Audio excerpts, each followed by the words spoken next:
Giving all praise, honor, glory to Yahawah, BAHASHAM, YAHAWASHI, BAHASHAM, GAWAH, double honor to the apostles and the elders of great millstone and the sincere. Shalom to the Akim that's out there pushing the sincerity and the truth and the sound doctrine. Real quick video, railroad strike could cripple national supply chains. All right. So you got railroad workers or, going on strike. All right. I read this earlier. I had to step out and do something. I had read this earlier, but I'm not going to read it right now. But the point is, because whatever the reason is, it's just whatever the reason is. But we know that this is all the Lord's plan, man. There's a trucker strike. I believe I just did a video on it a couple days ago. There's a trucker strike going on in South Korea, man. Like I said, if it happens anywhere, if that happens anywhere, that could affect the entire world, man. You're talking about trucks, you talk about trains, you talk about planes. That's how you get everything, man. Like I said, this is another way. You notice how it happens in like a pattern, man. First, one supply chain company goes on strike, then another one goes on strike. Next thing you know, it's going to be the ships. All right. Next thing you know, it's going to be the ships doing that, man. So first the truckers, and not even a couple days, not even like a full week later. Now here we go with this, man. So it's a lot of stuff happening around the world, man. It's an awful lot of stuff happening around the world, and this is the Lord's plan, man. All right, this has to happen. Now they may reach an agreement because they said they got to reach an agreement before December 4th. They may reach an agreement, they may not, whatever, man. But at the end of the day, even if they do reach an agreement, with this, and it goes through normally, what's going to happen eventually? Look, the Lord is not slack concerning this promise.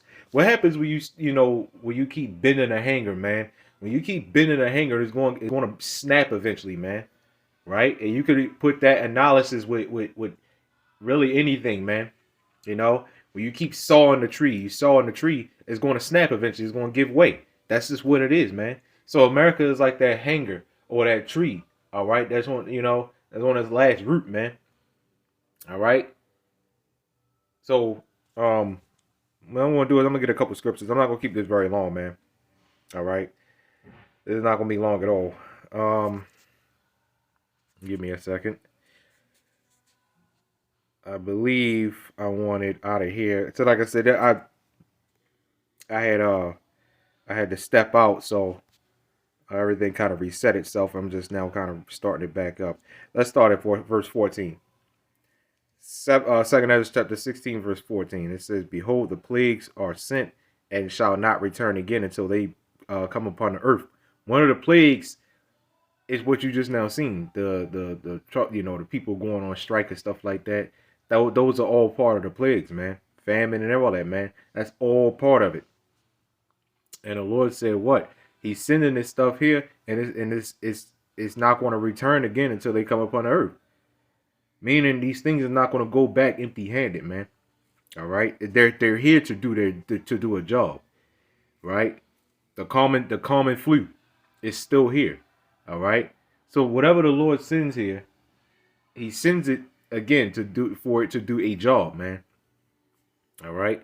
Verse 15. It says that the fire is kindled and shall not be put out till it consume the foundation of the earth, like as an arrow which is shot of a mighty archer returneth not backward, even so the plagues that shall be sent upon the earth. So like that, even so the plagues that shall be sent upon earth shall not return again. So when an archer shoots an arrow, and they had to put emphasis on a mighty archer, because damn well even wind ain't breaking that, man.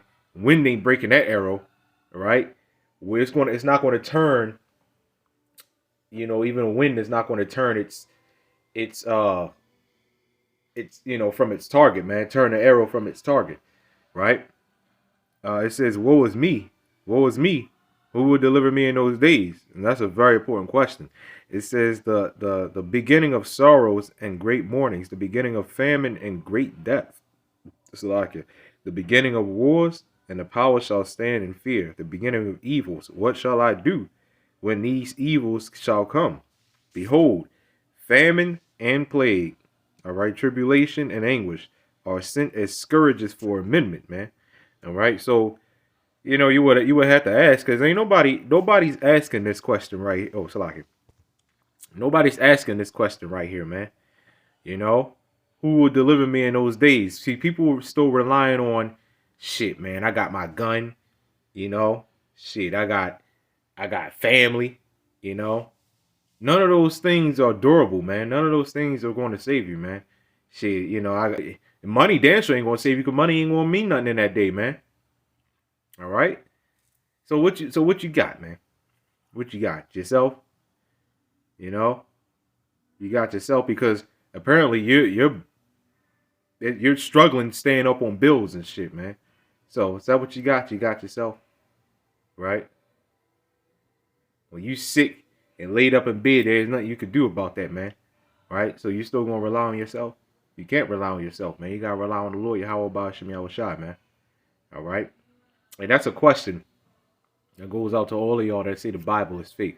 Well, whatever answer you got, man. When these things begin to come to pass, right?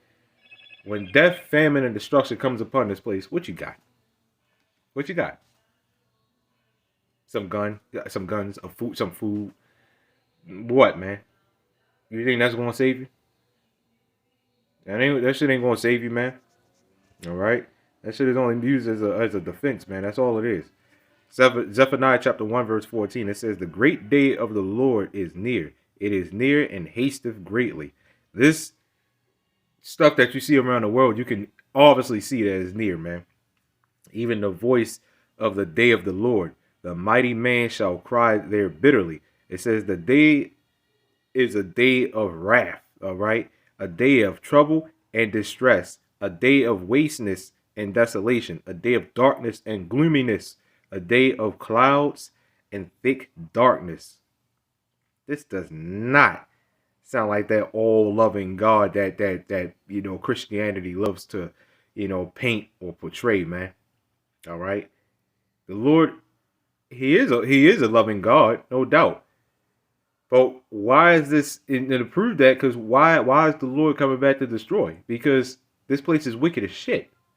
Only a person that really loves, only a person that really loves, something would get rid of, whatever is polluting that thing that he loves, which is Israelites.